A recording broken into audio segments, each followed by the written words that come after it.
Hello, everybody. This is Kim Sancha for another Broadway World Exclusive with Carla Guevara-Laforteza. Thank you for having me. Of course. So, how are you today? Today, I am fine, thank you. All right. Okay, you're fine. That's good to hear from you. I feel really good. Okay. And I'm honored that you guys invited me for this sit-down interview. Thank you. Thank you too. Okay. So let's start. Okay. So the last time that you were on camera when we did interview was Triple Threats, Yes. right? With Definitive Carla Guevara-Laforteza concert. So can you elaborate about that? Okay, so when I was approached by CCP, they said we want you to be included in the Triple Threat concert series of CCP. I was so honored. Sabi ko, sige. And they said, you have free reign of what you want to do. Really? Like, I can do whatever I want. Whatever you want. So, syempre, the first thing that popped into my head, what does whatever you want mean? According to me.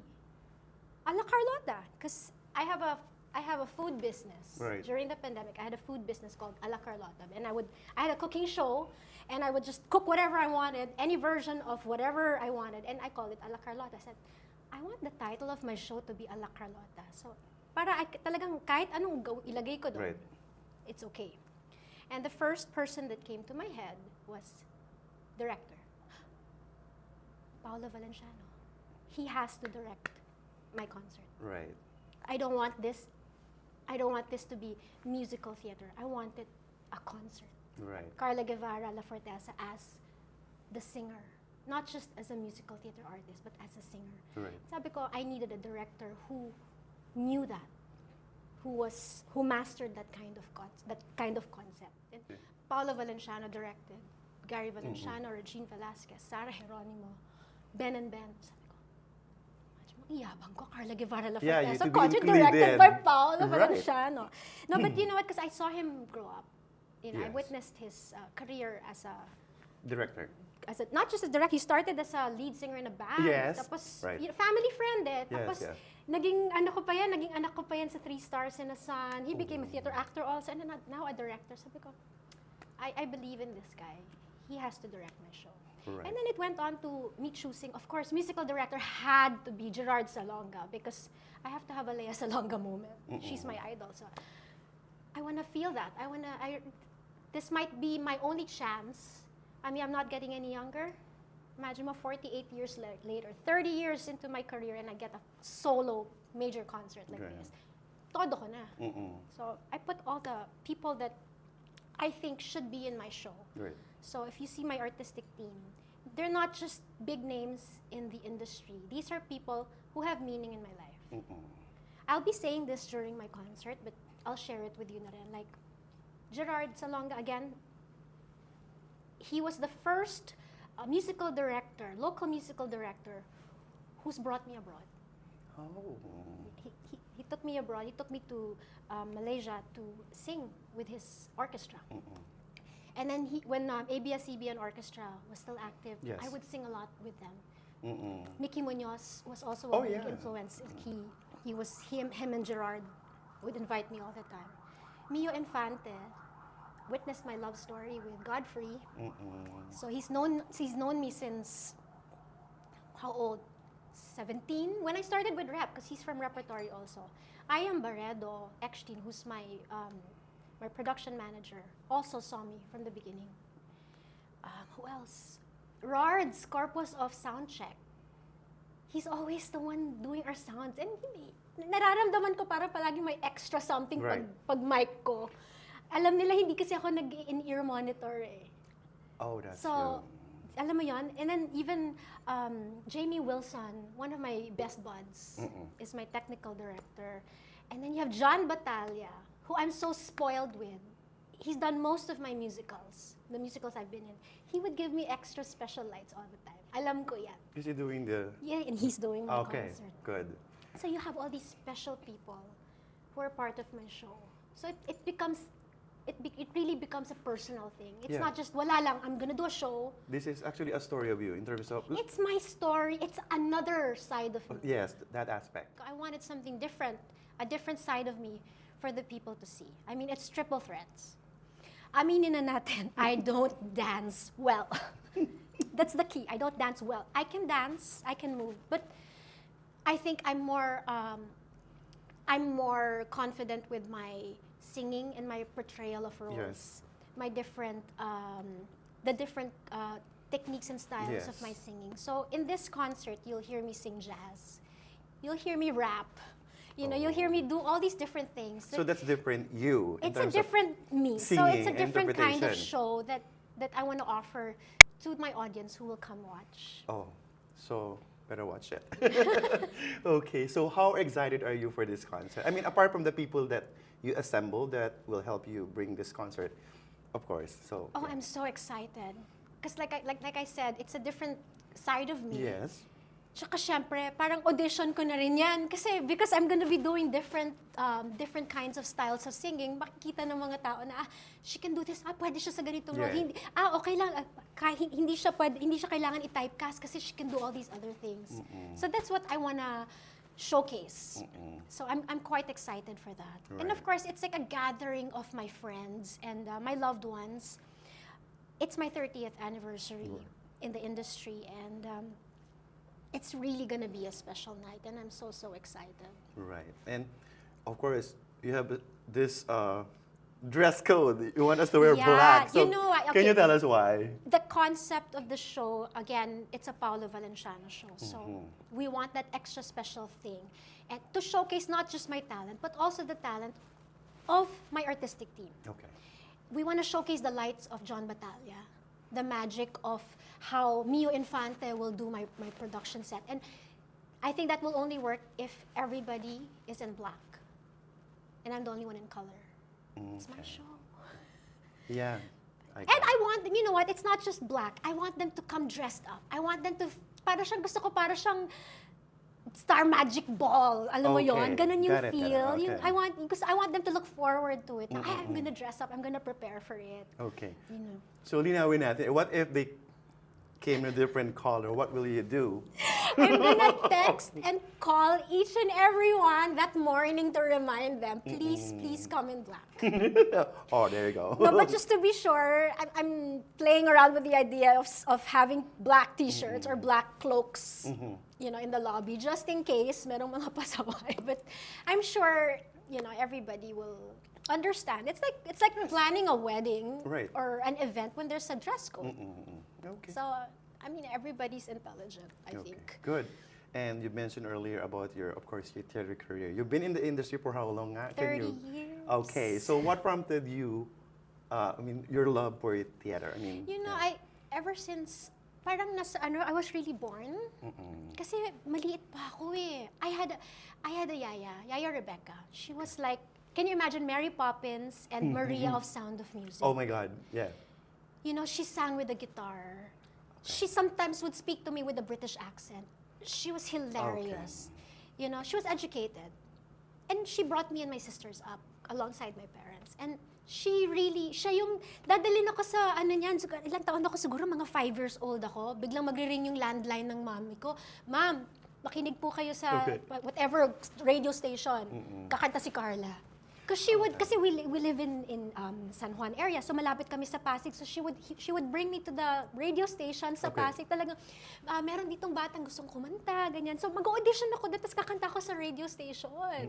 So maririnig ng mommy ko yon. And then she was the one who bought me the cassette tape of Lea Salonga, Small Voice. Oh, small. Yes, I was mga 6-7 years old noon.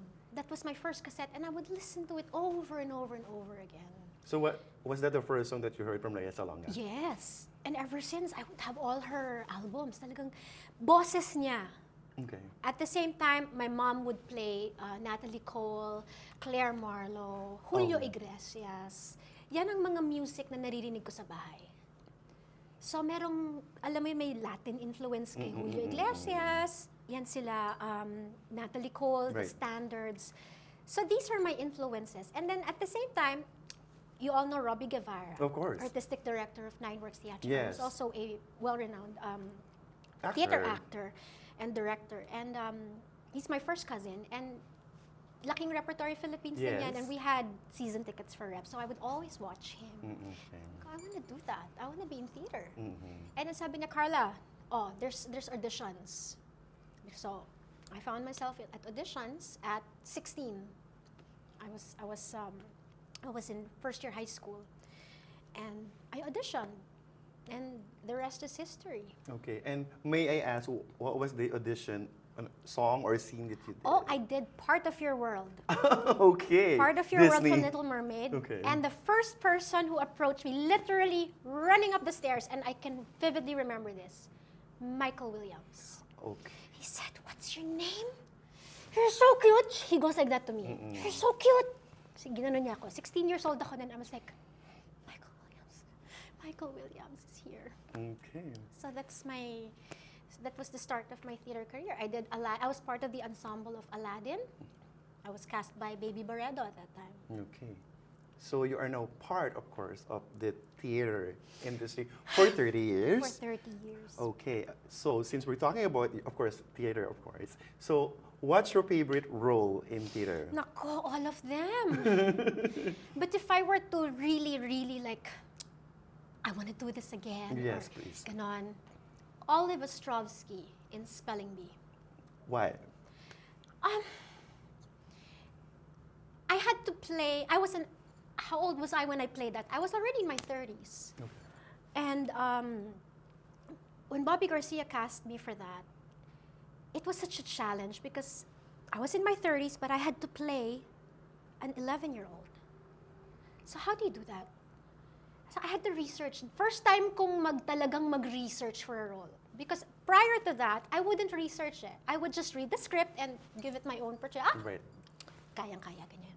Pero ito yung first role na talagang I researched, talagang pinanood ko yung mga 11-year-olds. How do they act? How do they talk? Right. Paano sila gumalaw? Hindi ka naman pwedeng maging, alam mo yung, you cannot pretend to be a child. I had to be a child. And I found that, sabi ko, it's so hard. Parang it's so hard to do this, but I think I can do this. And I had a lot of workshops. In fact, the entire cast, we had major workshops with our artistic team at that time. We had Chari Arispacochaga and Bobby Garcia too. Really, like talagang win-workshop kami. You cannot pretend to be a child. You have to be a child. So parang for me, that was the first role na talagang pinag-aralan ko. And how did you find the role? Was it challenging, hard, or did you enjoy it? I eventually enjoyed it. In fact, again, I will go back to Lea Salonga. Please. She actually approached me. She goes, I loved it. I loved you in that show. So parang, I had that Coming from validation. her. Parang, Lea Salonga, coming from her, to say that I did a great job. Right. Parang, yeah, I did. Okay. So I guess that's my most favorite. Okay. So since we're talking about nahihirapan ka, we know that you love to play, maybe in the future, who knows, Elphaba Oh in my Wicked. gosh. So Please, this is actually a wag nilang demanding role. We panghelp ka. know that. We both know that, right? So why Elphaba? Because it's a demanding role. Again, gusto kong Yeah. pahirapan sarili ko. Challenging, okay. No, but you know, I think apart from Saigon, I probably watched it about a gazillion times. It's also a demanding role. But with Wicked, I think it's the show that I watched the most. Okay. Every time I travel, I Oh my travel God. with my parents every Okay. year, sometimes twice a And year. you always watch it? That's always on my list. Always. I've seen about 8, 10 different Elphabas. Who's your favorite? Shoshana Bean. Okay. Shoshana Bean was of course, what's her name? Idina Menzel. Of course, the original. But of course, Idina Menzel's the original. But when I saw Shoshana Bean, I saw her twice. Sabi ko, galing this girl. And yung iba yung ano niya yung attack niya Approach. And I would just sing it, all the songs. Memorize ko yan lahat from beginning to end. Okay. And I just really wanna, but sometimes, I wanna play Glinda also. I love Glinda too. Kasi nakakatawa siya, di ba? Nakakatawa siya. Ano ko rin yan gusto ko rin comedy I know, Pops. Ganito na lang. I'll do both. Yeah, why not? Alternate kami ni Sheila Valderrama Martinez. Right. Pag Elphaba siya, ako yung Glinda. Pag Kunwari, Glinda siya, ako yung Elphaba. Okay, Monday, I am Elphaba. Tuesday, I'm Glinda. Or Oo, alternate. alternate. Another question is actually, something to be proud of. You as a mom, your daughter. My is daughter. should I say global She is star? a global So, star. how do you feel about this, should I say, achievement of your daughter? Ay, Okay. I can never. I've always dreamt big for my children, but this is such a big dream that surpasses all of that. Kasi sa kanya yun eh. And she's like, I'm just so proud of her. My husband and I, alam mo, para kaming si Raulo, every night, we watch all her videos on YouTube. Okay. Every night. Okay. Ganun. Because we miss her. We haven't seen her For how long? since she left for LA. Oh, And this was gosh. in 2021. Yeah, magti 3 years na. 2024 na. Magti 3 years na. And especially my husband, and we just see her on Video call. video calls. And but we're just extremely proud of her. Not just because she's our daughter, but because she's representing the country. Southeast Asia, Yes. for that matter. And Asia is promising at this very moment in terms of Yes. entertainment, like Entertainment, theater, oo. arts. Oo. So it's a Yeah. good market for your daughter. Yes. So, okay. Tsaka Congratulations. hindi lang of course. Asia ang penetrate niya, talagang global. Yes, right. I mean, there's a lot of, we have a lot of Filipinos that we are very proud of who are in Korea now doing well. But siya, global eh. Nakakabaliw. Parang, wow. Well- She's on Times Square. Right. She has a billboard on Times Square. It's crazy. Right. I saw your post there. Oh my God, that's her daughter. Congratulations. Diba? So, what were you doing when you heard the news? And what was your reaction? It's all on my Instagram. Right. Naka-video, naka-live I saw ako that. na Right, when right. she won. Oh. Like any proud mother, I didn't care how I looked. I had no makeup, my hair was up, I was in a t-shirt. I have ugly cry, talagang, and I didn't care because my daughter is just waving the Philippine flag, and it's just Right. so much pride in that. And how do you feel about your daughter following your footsteps She's in theater? not. She is not following my footsteps. No, I mean in theater. Are you okay? Oh yeah, but that's not what she wanted. Okay. She wants to be a superstar. Okay, that's good. And she is, and you know, iba ang dream niya. Okay. And again, I am proud to say she's not following my footsteps. She is carving her own way. Okay, that's so, good. mas, ano yan, wala ako sa kalingkinan niya. Mabuti na lang kamukha kita. Yun na lang ang maano ko. My husband will think otherwise. Okay. No, she's an equal part of me and Godfrey. So apart from you doing your triple threat concert at the Yes. CCP, Tanghalang Ignacio Jimenez. Tanghal, okay, this is a la Carlotta. This is CCP, Cultural Center of the Philippines Triple Threats Concert Series, featuring Carla Guevara-Laforteza. And the title of my show is A la Carlotta. This is going to be on July 25 at the Tanghalang Ignacio Jimenez. I would love to say that tickets are still available, but I'm sold out. And but please, hopefully they can stream it. I don't know. Maybe live ko kaya nagla-live ako doon. Saan hindi tayo nagla-live ako. makasuman? Guys, say hi to my live audience. Right. So, and then, so that's at the Tanghalang Ignacio Jimenez. That's directed by Paolo Valenciano and musical direction by Gerard Salonga. Right. And then, of course, the One More Chance. Right? Yes, and before One More Chance, though, Ay, do you hear the people yes, sing? and the Marquee and Newport World Resorts presents Do You Hear the People Sing? This is a special concert, and this is going to be on August 2 and 3 at the Newport Performing Arts Theater. You can get your tickets at Ticket World, SM Tickets, and at the Newport World Resorts website. Right. It's a gathering of artists in Yes, theater. we're going to have local artists, Yes. and I'm proud to say two of my alagas. Yes. David Ezra and Jep Go are part of it. Right. One of my favorite leading men, Arman Ferrer, will also be part of it. Right. Esang, my Matilda, Yes. is part of it. Of course, Mencho Lochenko Yulo and Michael Williams is part of that. Oh my gosh, who else? We have foreign artists. We have Abigail Adriano, Nigel. and Nigel Huckle. Yes. They're the Kim and Chris now of the Right. international tour. Doreen Bautista, who also played Kim in the Yes. international tour. Mickey Bradshaw Volante is also part of it. Who else? My goodness.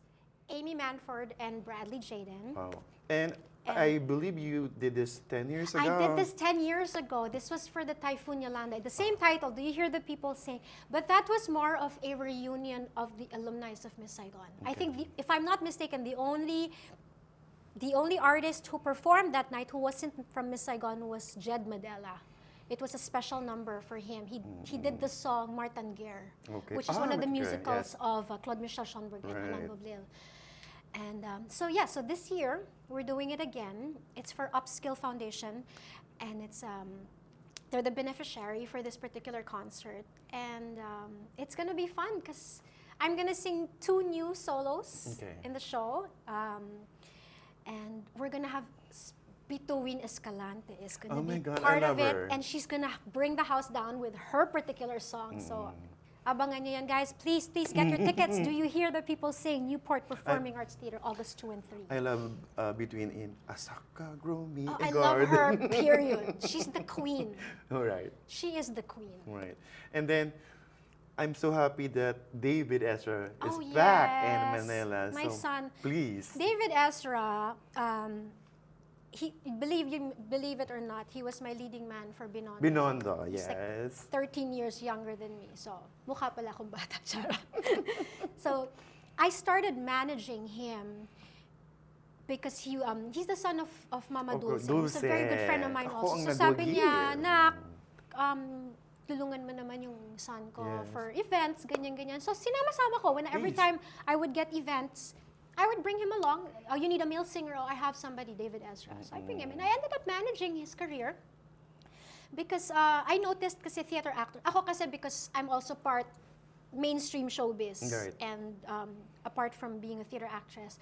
So hindi ko na-feel yung hindi ako binibigyan ng special treatment. So when I do events, I am treated properly. But I noticed, pag theater actors, they don't, parang, talent ang tawag sa kanila. Sabi ko, I'm sorry, we're not talents, we're artists. Inaano ko yan, we're artists. Sabi ko, David Ezra just won an Aliw Award. That's his second Aliw Award. He has a nice voice. Oy, and he's a good guy. Yes, I was about to say that. He's super humble, hardworking, and mabait. Lahat naman ng sinasabi ko, gagawin niya. So he's a good guy. I won't forget David when I interviewed him.